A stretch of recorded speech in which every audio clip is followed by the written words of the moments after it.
You know, in 2025, social media has definitely changed the game in the sport of boxing. You don't even gotta be good no more in boxing. You don't even gotta have a big amateur career. You don't even gotta have a national title. You don't even gotta make the Olympics. All you gotta do is have a competitive sparring session with somebody who got a name. Yeah, watch that motherfucker southpaw. In the words of Tank Davis, the snake in the suit himself, Mr. Eddie Hearn did an interview with IFL TV.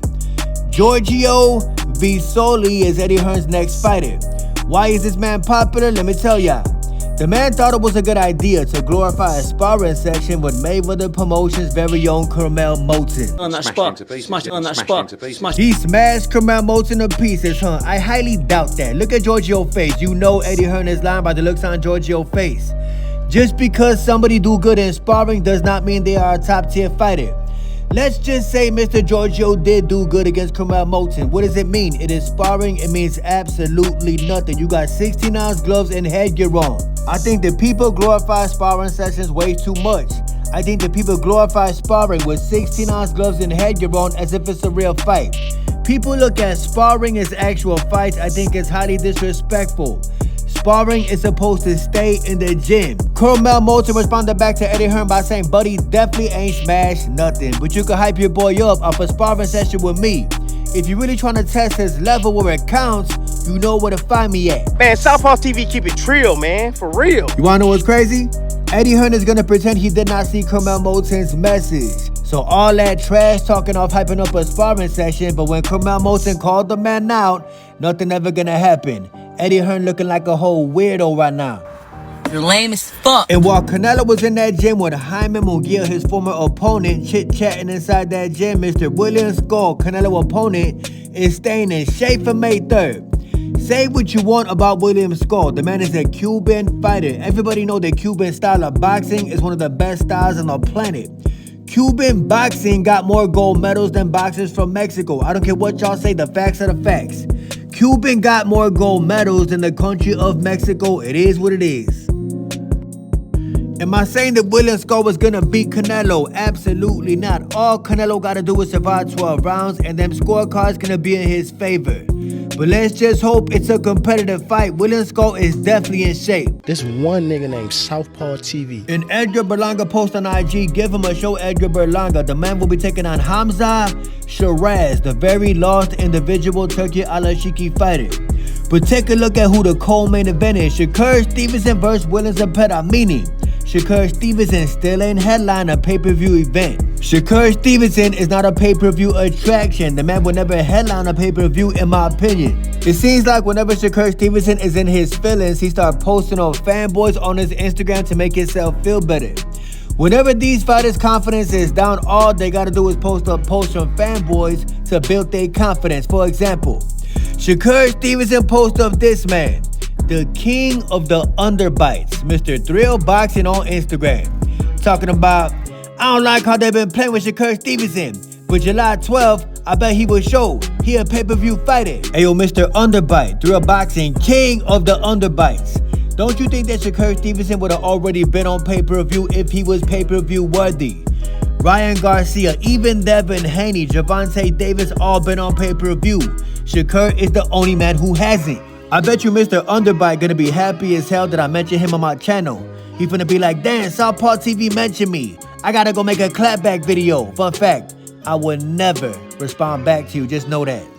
Then Shakur Stevenson post up this man, some fanboy by the name of Division Kings Boxing, talking about having Shakur Stevenson versus Zepeda on the co-main is a joke. Shakur Stevenson said, I agree, but no disrespect to my brother Edgar Berlanga, it is not his fault. And I know I gotta focus on what's in my control. Yo, Shakur Stevenson, the only thing you could possibly control is the fan base that does not rock with you. You cannot control a fan base that you don't have.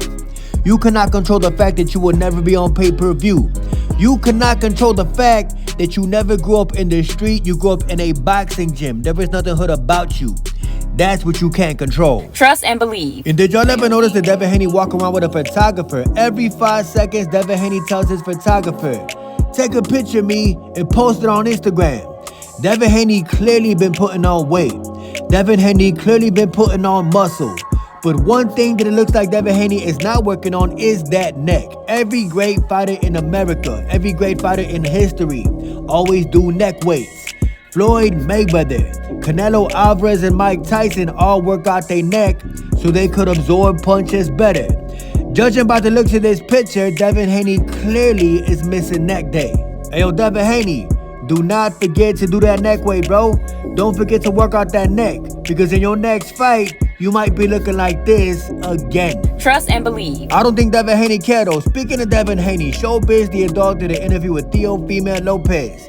Showbiz asked Theo, who got the most delusional fan base in boxing? I think that's a great question.